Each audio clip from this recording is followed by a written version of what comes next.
женщина чувствует себя использованной и изнасилованной, хотя может даже не осознавать это.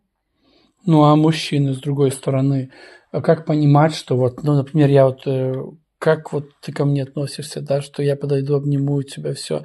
Я же не имею в виду, ты же, ну, понимаешь, что я не имею в виду, что прямо сейчас там, вот, пойдем Да, так там. я ж почему у нас хорошие отношения, потому что ты это понимаешь, в этой важности. И знаешь, каким-то таким, когда вот просто нежность, это где-то как в каком-то таком, я не знаю, знаешь, просто как человек-человек, не как вот мужчина и женщина, когда ты меня просто обнимаешь, просто целуешь.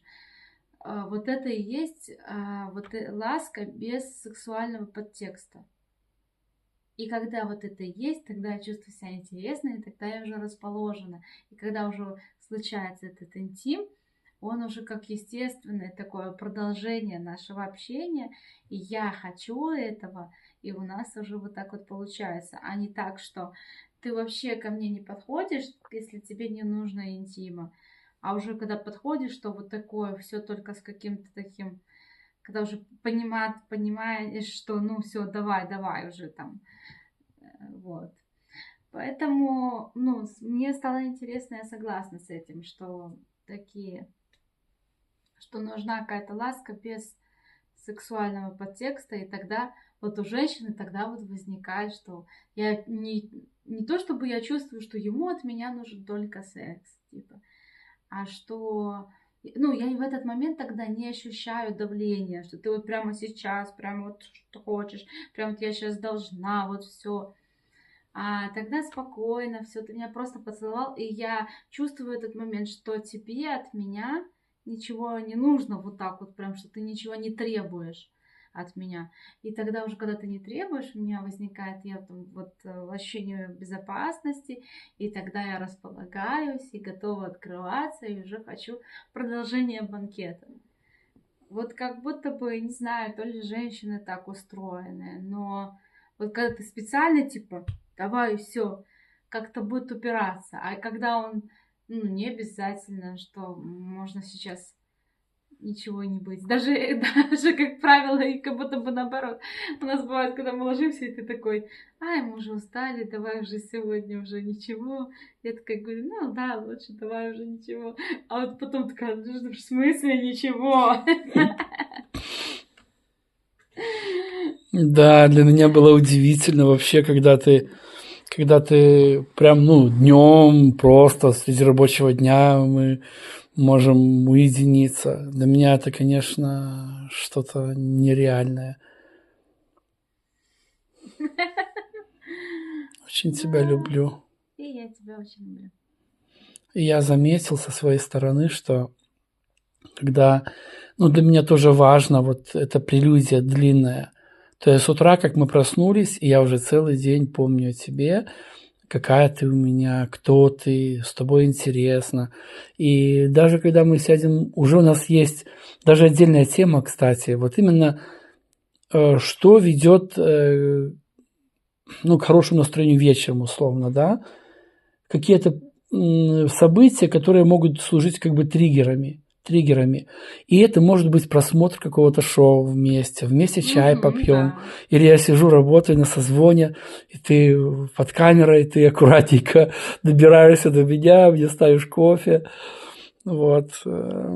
Или как сегодня вкусняшку принесла, я думал, чизкейк, это не чизкейк, а какое-то пирожное очень вкусное оказалось. И мне как раз сложный созвон, и я такой успел до него съесть вкусняшку. Это же делает мой день. Конечно, мое отношение такое к тебе круглосуточно тогда. Мне очень нравится, что у тебя столько внутри вот тепла. Ну и хочется, конечно, его получать всегда. Но я сейчас уже понимаю, что его можно получать не по требованию, да, что вот я хочу, дай мне вот это тепло. А как ты, наверное, сначала сам отдаешь, а потом получаешь? Или как это выглядит твоими глазами? Ну вот по ситуации, как я обсуждали мы с тобой не так давно, я говорю, когда я по замкнутому кругу, например, вот мужчина все время занят, все время на работе женщина все больше испытывает напряжение, все больше нервозности. Он приходит, она уже срывается, потому что она устала. У него закрепляется это, и все больше есть как бы не очень, вот это вот ожидание, что я сейчас приду домой, открою дверь, и только вот будет, ты вот во сколько, где ты был, почему так долго и так далее, типа вот что-нибудь такое, когда просто вот так вот по кругу, да, какое-то недовольство с двух сторон, то кто-то же должен сделать первый шаг и разорвать этот порочный круг. Кто? И считается же, что женщина, она мудрее, она должна быть вот такая, знаешь, как типа такая очень дипломатичная, на мягких лапках, вечером к нему подойти, там, дорогой, давай то и все, это все, что от женщины зависит, погода в доме. Но все-таки в последнее время я больше считаю, вот если судить потом, скажем, я вот как вот в Библии, да, заложена, грубо говоря, инструкция жизни. И если как вот там глава церкви это Христос, глава семьи это мужчина, то есть вот от Бога мужчине именно дана эта как бы власть над семьей, ответственность за семью, она дана именно Богу. Мужчина как бы уже отвечает за то, что будет происходить в их семье и так далее. И получается, что я думаю, все-таки именно на мужчине лежит ответственность делать первый шаг. Если вот когда ситуация непонятная, он, ты, когда начинается вот такой пинг-понг в отношениях, кто-то должен сделать первый шаг и прекратить эту игру. А ты. И вот кто должен из двоих это сделать? Все-таки раньше я думала, что это женщина, так как она типа мудрее, у нее больше эмпатии, она более такой за счет своей интуиции сможет подобрать эти ключики и так далее. Но я понимаю, что да, эмоциональность женщины это ее плюс и ее минус тоже, потому что когда уже она вот в таком каком-то состоянии, у нее нету ресурса налаживать общение, налаживать контакт, думать, как к нему подойти. Она просто, когда в таком состоянии, все, вот это просто как оголенный нерв, просто можно повесить, как этот, не входи, убьет. Все. И что сделать? И поэтому, я думаю, именно мужчине лежит ответственность постараться дать ей разгрузить это пространство, чтобы она могла выдохнуть, успокоиться. Сначала как-то создать просто для нее условия, в которых она могла бы себя чувствовать лучше, а потом постепенно уже как бы к диалогу. Вот она отдохнула, все, куда-то взяли, неважно, там детей, когда вопрос климата вашей семьи, а это все влияет на все, на самочувствие ваших детей, на то, как они будут учиться в школе, потому что если дети растут в стрессе, то способность учиться очень сильно падает.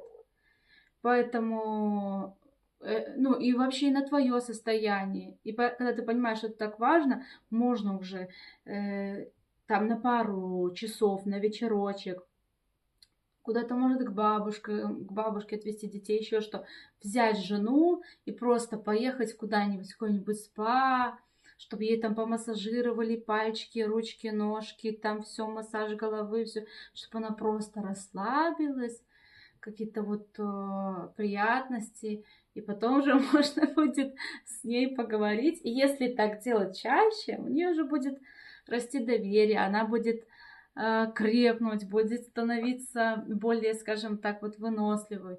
И очень быстро, если вот так вот делать, она начнет включаться и станет очень хорошим помощником. Не твоим, скажем, противником каждый день на поле боя, что вы вот просто перекидываете это, а она станет на твою сторону, Не так, как вы напротив друг друга и перекидываетесь, а станет на твою сторону, и вы уже вместе будете куда-то вперед идти, что в лице жены можно обрести очень классного союзника и помощника. Ну да, и знаешь, я с тобой согласен. Я тоже думал сначала наоборот, что эта женщина делает погоду в доме, в целом все, пока не осознал до конца, что именно Бог создал Адама вначале, да, и дал ему ответственность за всех.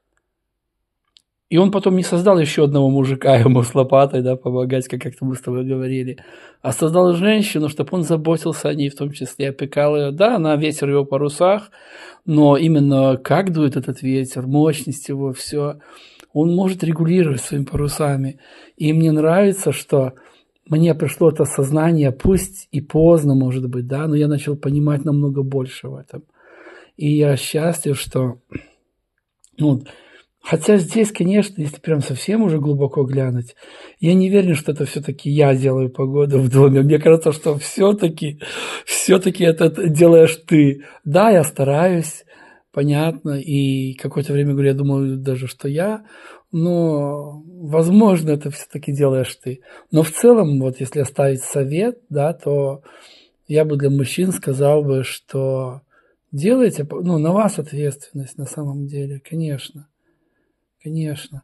И потом, когда это воздается, а воздается это всегда в каком-то вкусном, не знаю, киш вкусный сделаешь, или чаек заваришь кофе, или просто подойдешь, обнимешь среди бела дня, вот просто так, без всяких условностей, без там помпезности какой-то там в отношениях. Просто вот естественная жизнь такая счастливая. Знаешь, вот мы смотрели фотографии не так давно на днях, и ты типа говоришь, а эти фотографии, это там, где ты еще была вредная. Знаешь что? Я так подумала, что это где-то в каком-то мультике «Почтальон Печкин» или как? Это почему раньше я злой был? Потому что у меня там чего-то там не было. Я уже не помню в мультфильме, о чем, что он там называл. Вот. И я думаю, что, ну, не была я вредная. Просто не было вот человека, который бы меня понимал. И чем больше я разочаровывалась, что человек меня не понимает, тем злее я становилась. То есть, если бы я тебя встретил лет 15 назад, 20, да, все могло быть еще. Ну, другой вопрос, что и 15-20 лет, и ты был не И такой. я был не такой. Нет, знаешь, я рад, что я встретил тебя именно сейчас. Я боюсь, что я бы тебе не понравился 20 лет назад. Ну, мы, наверное, друг другу оба не понравились бы. Вот. Но вот то отношение твое, когда мне не нужно защищаться, когда мне не нужно оправдываться, когда ты не приходишь каждый день и говоришь мне там, что ты делала сегодня, что ты делала сегодня целый день, что ты делала сегодня там. Как будто бы вот это просто это ощущается как ужас, как какой-то начальник такой супер строгий, просто чуть полежала 15 минут, уже испытываешь тревогу, вскакиваешь и слышишь, он идет, сейчас он будет говорить, что ты делаешь, что нужно постоянно изображать вид бурной деятельности, иначе ты в свой адрес будешь слышать упреки, что ты делала и так далее. И женщина становится злая тогда. Конечно. Вот. И благодаря тому, что ты так не делаешь, я тебе доверяю, мне спокойно. И, конечно, я тогда уже... У меня просто есть ресурсы, я отдохнувшая. У меня есть возможность вот давать тебе то, что бы ты хотел бы от меня получить.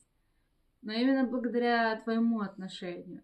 Но если бы, когда ну, я не знаю, как это описать. Раньше для меня это ощущалось, что вот типа вот мужчина, он как слон в посудной лавке.